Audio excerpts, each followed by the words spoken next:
Sally Forth Paladins, and welcome back to another episode of Starfleet Command, Orion Pirates. I'm Fleet Admiral Tarek of the battleship HMS Fort, as we continue our campaign against the Lyran Star Empire, and last time I finally gave up. Well, I haven't given up. I'm still looking for a Monarch-class battleship carrier. However, I've decided in the meantime, since we had 26,000 prestige, I may as well buy a battleship until the battleship carrier actually shows up, because we can buy both. Which is a little bit of a ridiculous setup to be in, but hey, here we are. So I'm just going to do a quick check in the shipyard, see if fate has decided to conspire against me to suddenly throw me a battleship carrier.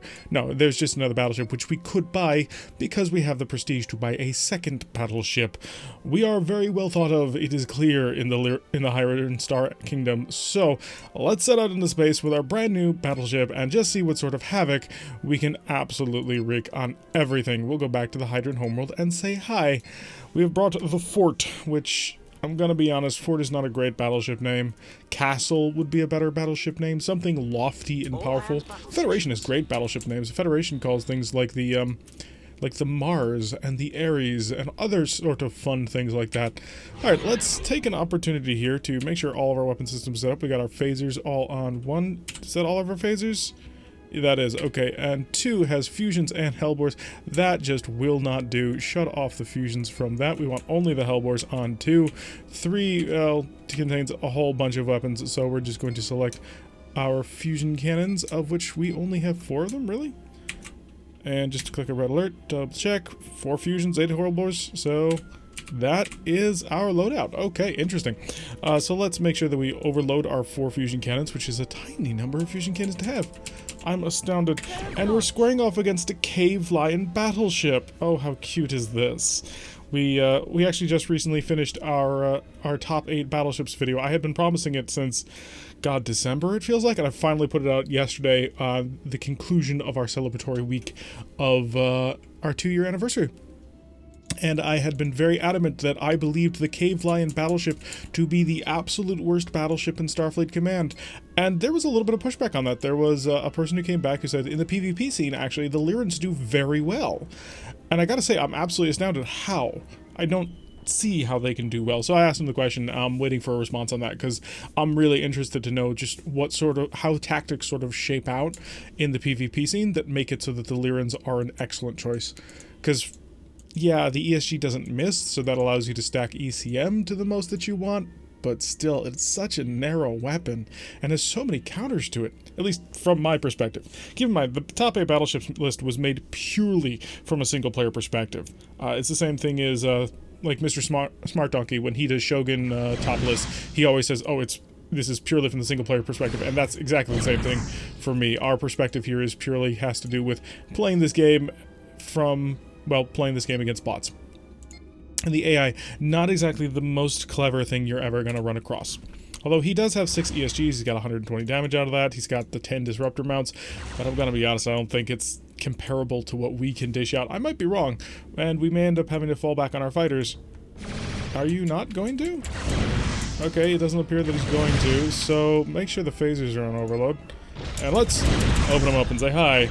Fusion cannon select, we're going to get a little bit closer. I'm just waiting for him to suddenly try. That'll do. Okay, even more damage got dealt as we slowly get down to speed. Let's pick up the speed a bit. You know what? If you're just going to keep doing this, I'm going to nail you with hellbores and a follow-up with another phaser barrage. I was waiting to see if you were going to turn on your ESGs, but now I'm in a perfect position just hanging your stern. Because honestly, I think I outmaneuver you. Let's try not to get too close, and if he does try and get too close, we can always just pull away to a different location. Our 4 Gatling phasers, however, will just deal an absolute number on him. Alright, let's pull away, because I don't want to be... Oh, he activated, and I didn't even hear the key. That's a problem with me. So let's just continue to hurt him. We got our stern-firing hellbore on target, and now we can fire with all of those. Yup. I'm just not seeing it. Like, I know, the bot is not making optimal use of his resources, and to a certain extent he kind of can't, because, well, at the end of the day, pseudo-frigates suck. At least if they don't have plasma. If they've got plasma, they're amazing, so I should preface that. Lyran pseudo-frigates suck, and my position on a lot of Lyran tech is that it sucks. Wow, you are really making me have to work for this one, aren't you? Alright, let's go kill you now. You're dead. You don't stand a chance. Yes, I'm leaving. Oh, come on, guys. Attack what I tell you to attack. And you're gonna go through my own mine, of course. Gatling phasers, please get involved. You'll just rip them apart if you actually shoot all of your weapons. No, we've got to clear out the pseudo-frigates because the pseudo-frigates are the true threat, let me tell you. Oh boy. Let's just see if we can't blink on him to make him no longer happy with life. Let's call them all home to make sure that they're all prepped because he's about to die. Yeah, the moment we got our fighters involved, we utterly annihilated him. And honestly, we wouldn't have had to get our fighters involved if we really were content with taking more damage. Yeah, I'm not convinced by the Lyran battleship being a viable choice, but I'm more than willing to be proven wrong. At some point, I'll have more time to actually, like, sink into being able to play PvP with just a couple of friends and that sort of thing, so it won't be like I'm joining any leagues or nothing. But I don't know, it just seems like the Lyran battleship requires you to get close, which most other races don't have to. It requires you to fight in a very specific way that is easily avoided. That's just my perspective. So that may not actually be the case. It may be simple and easy to hook an enemy in close, but it doesn't seem that way. Let's continue to blast down on the Lyran homeworld on this one. Just going to pound it into dust now that we brought a giant battleship to the fight. I really would prefer a battleship carrier. Like, the amount of power that those 8 additional fighters will give you is absurdly high. Because 8 fighters versus 2 Hellbores. That's the question that you had. And so when I was making up the list, it was 8 fighters versus 2 Hellbores. Where do you go from there? Alright, so we're squaring off against... Oh, they actually brought quite a bit. Heavy cruiser, a dreadnought, which is a BBX, and a BBX. So we're looking at 2 BBXs and a CCXP. So time to put my money where my mouth is, because we brought a heavy dreadnought, which is a Marak version, and our single battleship. So if we can fight this guy and kill this guy, and utterly annihilate him for everything he's got, then that will kind of prove my point. And if I fail, then I will look like an absolute fool after having made an entire top 8 list, analyzing everything and deciding that the Lyrans were terrible. Because the Hydrans were number 4 on the list? Let's see, it went Lyrans, ISC, Marak, Federation? It was either I think it was the Federation, and I think that the Hydrans snuck in at number 4. They were, aside from the super battleship, but they were the last of the big gun battleships. Oh, it wasn't the only battleship carrier on the list. So let's kick up the speed. I wanted to do a premiere for that, just to sort of mess with the feature, because it's there and it's available, so hey, why not? But that day I didn't have the time to do it. I had to go someplace right at the time that I wanted to do it, so a bit unfortunate, because I really kind of want to, like, watch it with other people. Not that it was super watched initially early on. My videos rarely are. It's a fairly small channel we are here, but I wanted to just sort of talk about it, because I enjoyed making that list. I really did. There has been a request that I do more, and I'd like to, but one of the things that made this easy, or at least this specific category, was because most factions only have 1 battleship. Well, they have a battleship and a battleship carrier. The Klingons have like 4 battleships, but that's Klingons. So it made it really easy to select the best out of a category because they were all battleships competing for the same role. If I do the next list, it'll probably be X-Cruisers, and even then, that can get a little bit dicey.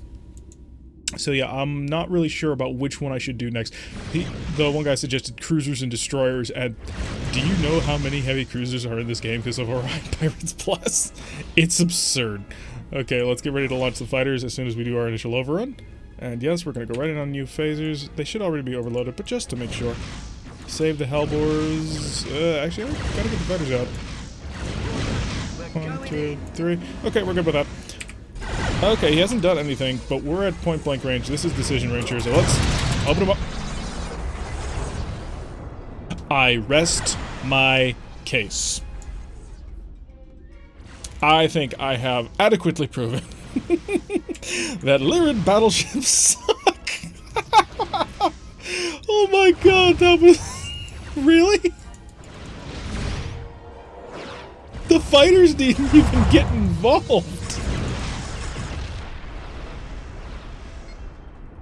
You know what, Mavrin? I think I've done you a disservice. I think I may have ranked the Hydran battleship carrier too low. Because in all of my testing, that had not happened. Okay. It is the... I am recording this the day after, actually, that I submitted the list. This will go out 2 days after I submitted the list. I think I made a mistake.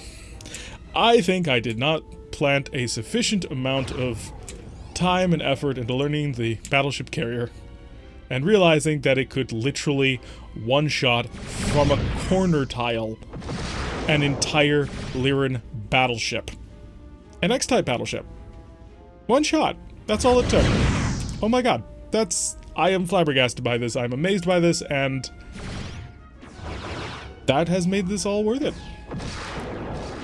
Yes, I'm gonna try and do the exact same thing. Oh, he's kicking on the ESG. Do I have enough power to the forward shield? Probably not. Oh, he's not actually using it. Okay. Yeah, let's shut that off. And I've just pretty much wasted my opportunity to kill him in one shot because I'm not going to have quite enough spike damage. But 157. I don't think I've ever one-shot a battleship in a King Condor. I've never one-shot a battleship in a Federation ship. I don't think I've ever one-shot at a battleship. Just full stop. So that's fascinating. Yeah, I may have undersold the... May have undersold very slightly. Oh crap, didn't want to show him offline. I just want to stop overloading him. Yeah, I may have undersold a little bit the Monarch battleship carrier because, keep in mind, the battleship carrier has the same forward armament as the Monarch battleship. The only thing the battleship carrier gets is this aft-firing hellbore, I believe, if I'm remembering this correctly. And if that's the case, then the Monarch-class battleship carrier can also one-shot any other, well, at least a Lyran battleship. I can't believe it did. It happened from a corner slot. So, for those of you who don't know, it's kind of obvious when you watch it happen, but if you go at someone directly on their corners, it'll hit both shields. And so, the toughest spot... That's not mine, is it? That is mine. Is it? Yes, that is mine. Okay, buddy. You get your butt right back here. Okay, buddy. Defend him. Thank you. Let's see if he's gonna come home. He is coming home. Okay, well, he's not coming home yet, but at least he's heading in the right direction. So, imagine being able to have that kind of forward firepower, in addition to having 8 more fighters. We didn't use the fighters super heavily. We only used them to utterly butcher a heavy cruiser. But yeah, that was very telling in a way that I had not considered. So yeah, they may need to go up. But really, do I think they're better? Well, the one battleship that I wasn't fully content with how much effort I had put into it, and I put effort into flying every single one of them in skirmish against each other just to see how they sort of mashed up. And then there were a couple of them that I wanted to test a little bit more finely, and I ended up having them fight different setups of cruisers and destroyers and just battle cruiser groups, just to sort of see what it would do. And the list really did shake up that way, and the only one that I wasn't super happy about was the Gorn Godzilla-class battleship. It was tough. It took a lot of damage in most of my fights. It dished out a lot of damage. You ended up relying mostly on your phasers because your plasma torpedoes took forever to recharge. In the small gun battles, it was phasers all the way. You got one good salvo out of your plasma torpedoes, and then everything else was phasers, and by the time you were done, everybody was dead from phasers. You might get a second shot with your plasma torpedoes, but you set them to enveloping mode at the beginning of the fight, and that wiped everybody out. So I was a little bit on the fence about them, because it always took a lot of damage, but it did very well in the battleship-on-battleship conflicts, because if it only had a single target to shoot at, it could really easily knock all their shields down and then just follow up with phasers. And because Gorn ships have great phaser arcs all around, I could just stick at range and just plink away with the phasers. And because of the cycle charge on phaser X's, it was just a constant plinking at the enemy, which inevitably disabled systems and wiped them out. It didn't do so well in the larger scale conflicts. There were a couple of battleships that did really poorly in that. King Condor didn't do great in that, but at the end of the day, I ended up switching up tactics because I was really surprised because the King Condor was actually starting to move down on the list a bit, and then I just started saying, okay, what was I doing when I was doing season 11? And it was cloak hopping. You duck in a cloak, you wait, you uncloak, you shoot. You duck in a cloak, you wait, uncloak, you shoot. And once I started doing that, as long as I opened fire from a significant enough range that they didn't get a good opportunity to shoot at my shields when I wasn't cloaked, it was actually really easy to just wipe everybody out. It took forever. By far, the King Condor took the longest, and the small gun battles, because the phasers just weren't great. The Merak did great in all realms, but at the end of the day, I had to hold the Merak back because, one, the BBM is not the XCB, and there were quite a few battleships that could deal with all the incoming fire. Like, even unless I stacked salvos, and that just ran you into the problem of they would just dump a Wild Weasel. So the Merak battleship does good in some very narrow circumstances, and does really good in the small gun battle, because you just pop out MIRVs at everybody, and now nobody gets to shoot their phasers at you because they got to shoot down the MIRVs. The advanced era small gun battle, because there was a version of the small gun battle that I ran that was basically a carrier with escorts. The MIRV battleship did horribly in that, but other than that, he did pretty good in most of them. But then I tried it with the XCB, and the XCB just butchered everything. I mean, the ability to chuck 44 missiles per salvo is insane. But yeah, so yeah, the King Condor started coming down, but once I started using the cloak hopping much more aggressively, it was not a problem. I tried this tactic that he's actually doing right here. I don't think this is intentional, but I did this tactic a couple of times to try and work around a Wild Weasel requirement and try and say, well, what if I was fighting a real human? How would I actually do it? This does not work. It works to a certain extent, but not as well against the AI as you'd imagine. Partially because the AI doesn't really understand how to effectively run a missile defense, which is weird because I am 100% positive in Starfleet Command 1 the AI would use mines offensively, and they do not in this game. Like, I tried it. The only time they would ever use a mine to defend themselves is if they were bombing somebody else. They would never use a mine on missiles. Okay, I'm just waiting for him to duck out his Wild Weasel at this point because he's in range. He's gonna do it. Yeah, there it goes. So we're just gonna slow and we're gonna park, and then we're gonna wipe him out with the salvo that was literally able to annihilate a battleship in one shot. I probably shouldn't be just talking only about that list. I did work kind of hard on it to try and make it into something. Oh wow, he survived what a battleship could not. I did work hard to try and make it pretty decent, but this is not that list episode. This is a Hydran battle episode. But it is something interesting to talk about as we annihilate Stardocks. Because at the end of the day, Stardock attacks at that point. Actually, let's double check to make sure what sort of... Okay, I can actually maintain a speed of about 10 while overloading everything. Well, overloading the fusion cannons, but not the Hellbores. Not bad. Yeah, I did most of my testing a couple of months ago, actually, for this, and then most of the interim time was just, it's been a super busy couple of months. So I just did not have the time in order to put into recording the secondary footage and the like. But yeah, the Godzilla class I wasn't super happy about where I put it. It made sense. One-on-one against the battleship carrier, it did win. The way that you had to play it, though, was you had to focus your first 2 rounds purely against the fighters and ignore everything else. I tried shotgun mode, that did not work. Shotgun mode was a terrible, terrible idea. At the end, I just used enveloping. Because I needed the damage.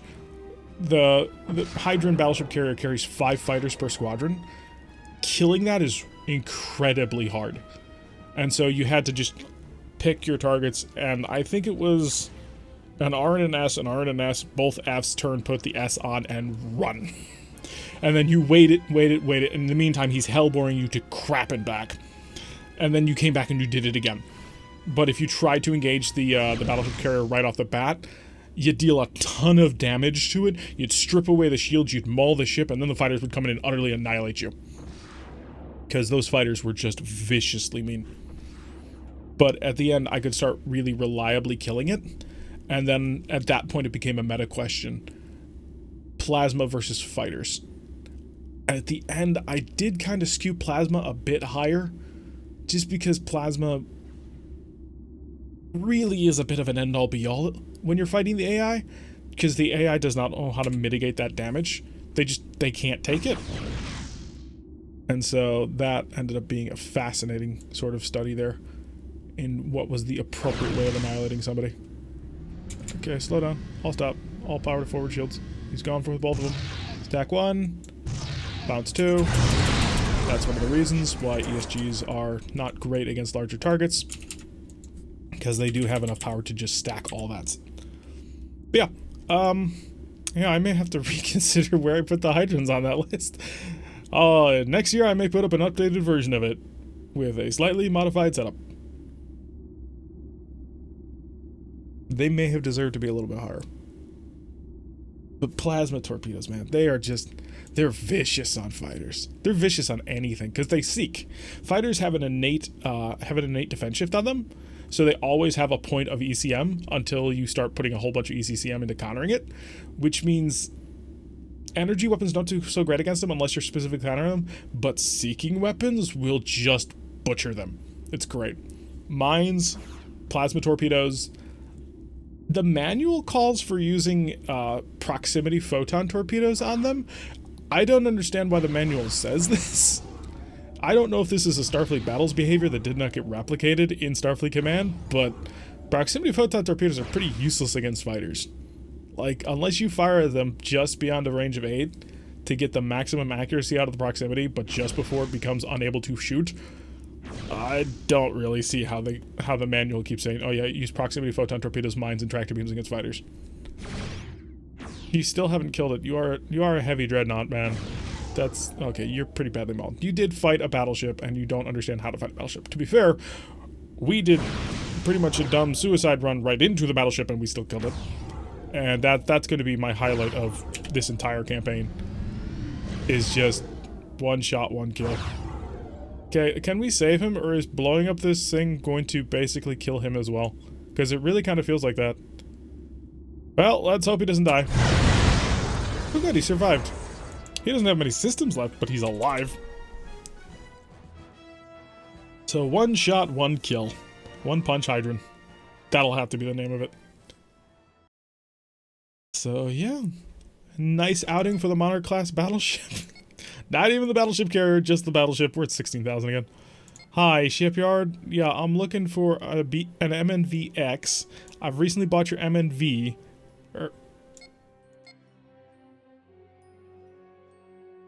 Of course. Of course. Have I missed this a couple of times?